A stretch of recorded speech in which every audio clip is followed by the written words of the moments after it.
Herkese merhaba, ben Zeynep. Hobisever YouTube kanalıma hoş geldiniz. Bugün sizlere yapımı oldukça kolay tığ işi, bebek battaniyesi, örgü deseninin anlatımıyla yine karşınızdayım. Özellikle yeni başlayanlar için adım adım tüm detaylarını anlatacağım inşallah. Öncelikle iplerim hakkında bilgi vermek istiyorum arkadaşlar. Anti-peeling özelliğine sahip bebek yünleri. İki renkten oluşmakta. Hemen şöyle ipimi de göstermek istiyorum. Dilediğiniz markaları kullanabilirsiniz. Tığ numaram 3 milim.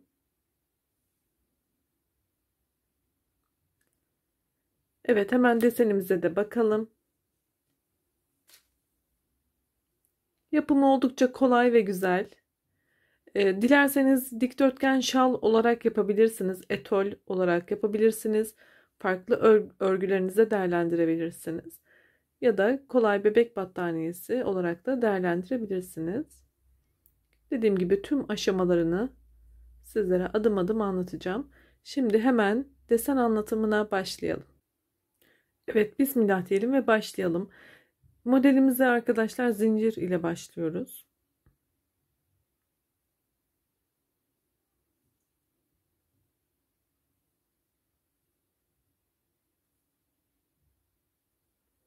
Zincir sayımız 4 ve 4'ün katları olmalı. Sonda ilave 2 tane zincir ekleyeceğiz. Bu şekilde bir ayarlama yapabilirsiniz. Bebek battaniyesi ya da şal etol olarak başlıyorsanız dilediğiniz uzunluktaki zincirinizi hazırladıktan sonra tekrar devam edelim. Evet, ben küçük bir desen anlatacağım için zincirimi ayarladım. Sizler de ayarladıysanız şimdi sonda ekstra arkadaşlar şuradan tutuyorum, bakın 2 tane zincirimi yapıyorum. Bir zinciri atlıyorum, son zincirden sonra ikinci zincirime sık iğne yapıyorum. Bu birinci sık iğnem, yanına. Şimdi zincirimiz bitene kadar yan yana sık iğne yapmalıyız. Burada da yine 4 ve 4'ün katları olmalı.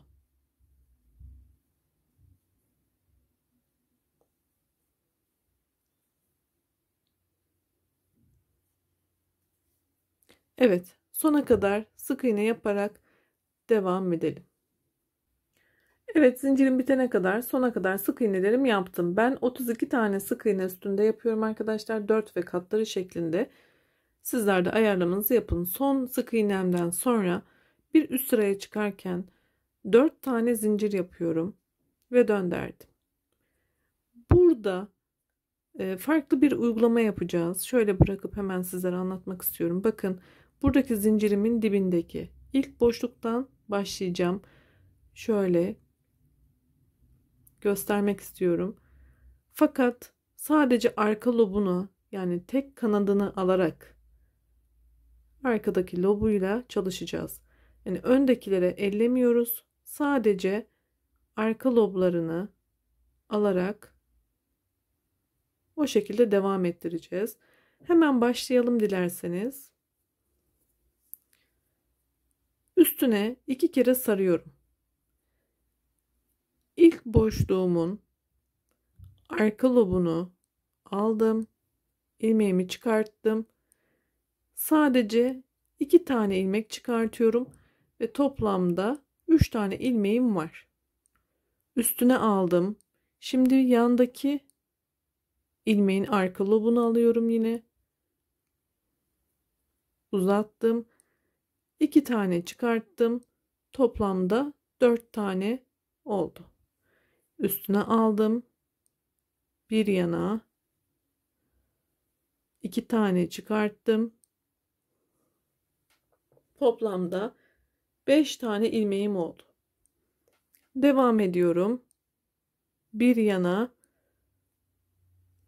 yine 2 tane çıkarttım ve toplamda tığımda 6 tane ilmek var.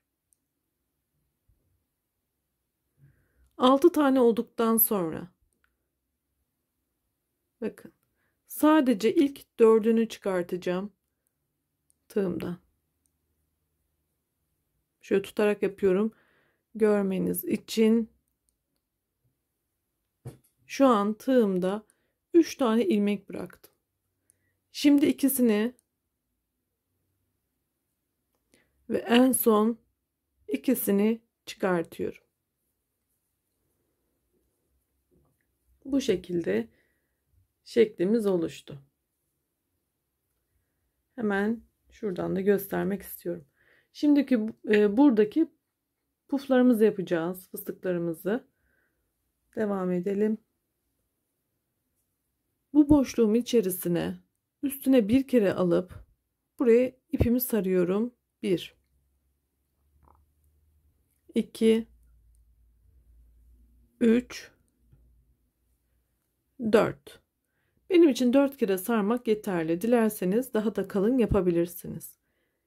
Hepsini tek seferde çıkarttım. 1 2 tane zincir. Şimdi yine aynı işlemi yapacağız fakat son yaptığım değil arkadaşlar. Bir yanına devam edeceğim. Bakın bu son yaptığımdı. Bunun arka lobuna. Başlayalım. 2 kere sarıyorum. Şöyle yavaş yapıyorum. İlk başlangıcı rahatlıkla görün diye. 2 tane çıkarttım. 3 tane kaldı. Devam ediyorum. 2 tane çıkarttım.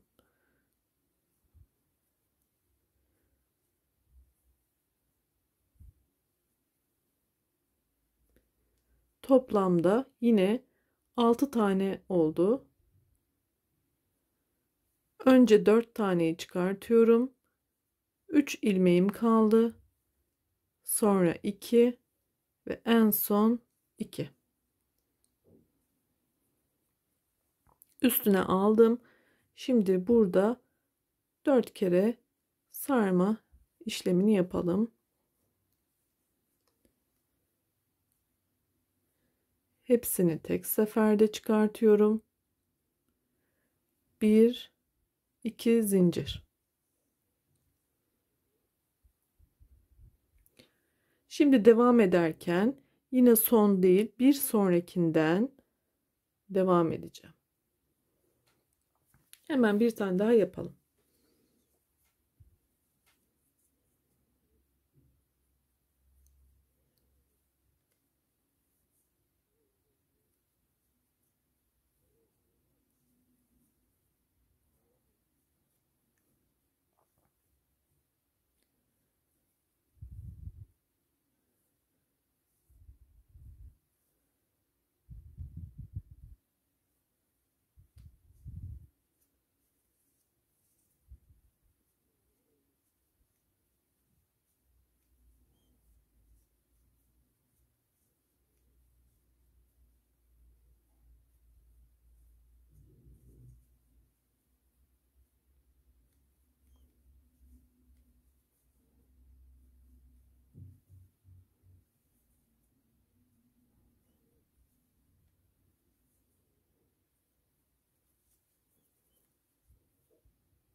Evet, bu şekilde sık iğnemiz bitene kadar sona kadar devam edelim.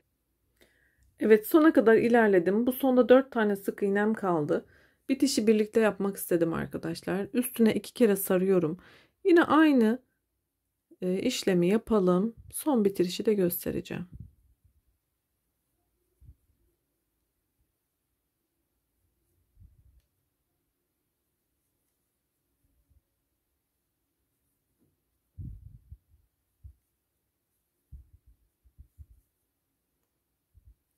Sonda da yine arkadan aldım. Bakın.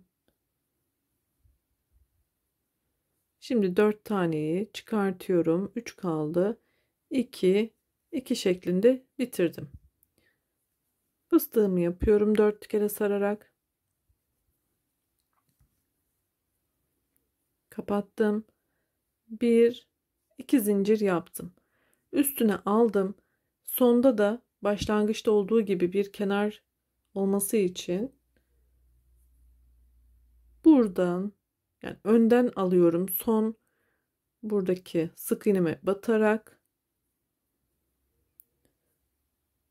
üçlü trabzan şeklinde yukarı çıkıyorum ve bitirdim. Sıramız tamamlandı. Sizler de bu şekilde başlayarak ve bitirerek sıramızı bitirip tamamlayın arkadaşlar. Şimdi bir tane zincir yaptım, döndürüyorum. İlk boşluktan değil, bir sonraki boşluğun yine arka lobundan alarak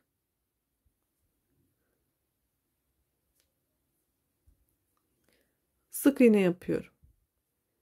Şimdi bakın, burada zaten loblar kendini gösteriyor. Şöyle sadece arkalarını alıyorum. 2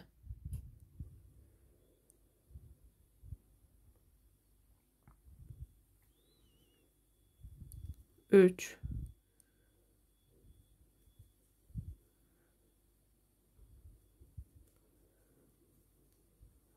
4. Bu şekilde sık iğnelerin bitene kadar tüm sık iğnelere yapıyoruz. Tüm arka loblara sadece sık iğne yapıyoruz ve sona kadar devam ediyoruz. Sık iğne sırasıyla sona kadar geleceğiz. Fakat buradaki kuralımız da yine başlangıçta ben 32 tane sık iğne ile başladığım için buradaki sayımın da yine 32 tane olması gerekli. Sizler de kendi sayınıza göre sona kadar devam ettirin. Sık iğnemizi yapalım. Sonda buluşalım. Evet, sona kadar devam ettim. Sondaki sık iğneyi yine birlikte yapalım istedim. Bak, sona kadar geldikten sonra arkadaşlar 3 tane sık iğne boşluğum kaldı. 1 2 3, dördüncüyü de, yani 32. olanı da bu sona zincire batarak yapıyorum. Ve 32 tane başladığım için 32 tane sık iğne ile tamamladım. Şimdi burada diğer rengime geçmek istiyorum arkadaşlar. Beyaz renkle. Sizler dilerseniz tek renkle devam edebilirsiniz. Evet. İpimizi bağladık. Burada 4 tane zincir yapalım ve döndürelim. Aslında desen tekrarı yapacağız. Böyle ipimizin üstüne 2 kere sardık. Yine başlangıçtaki arka lobdan alarak 2 tane çıkartıyorum. Şimdi devam edelim.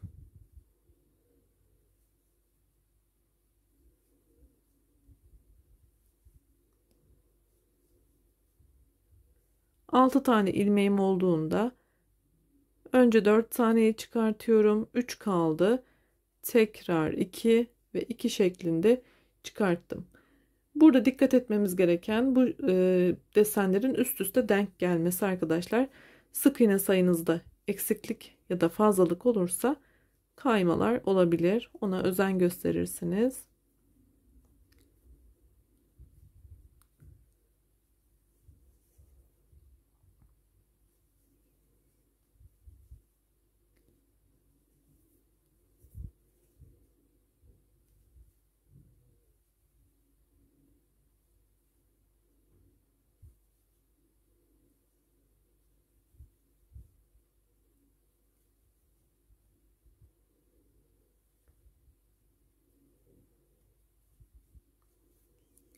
Evet, bu şekilde sona kadar devam edelim. Sonda buluşalım. Evet, sona kadar geldim arkadaşlar. Burada tekrar hem bitirelim hem de bir üst sıraya çıkalım.